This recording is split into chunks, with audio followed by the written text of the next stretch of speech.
行動亦都偵破低息貸款詐騙集團，騙徒喺工廈租用單位之後，隨機打電話揾獵物，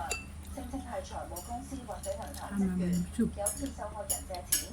先收取行政費，當受害人轉帳之後就失聯。集團營運近1年，超過240人受騙，涉款200萬。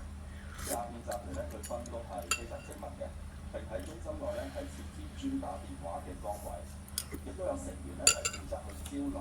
人打出呢啲詐騙電話，並且提供廣告，教人員咧去應對相關嘅對答嘅。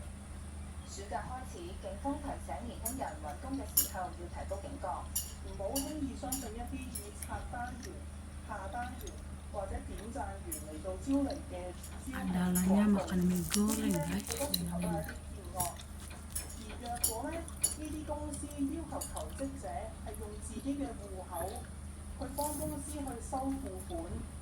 又或者甚至用你嘅個人名義去幫呢啲公司去財務公司度借貸，咁各位後生咧就更加要提高警覺。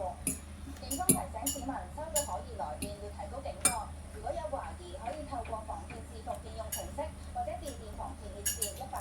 查詢。無線電視記者陳介欣報道。美國總統特朗普近日宣稱中國有份干預2020年大選，據報白宮仍然籌備緊國家主席習近平嘅訪美安排。China, United States, so you have a nice short flight in between games. The players would love that. 特朗普同國際足協主席一分煎熬。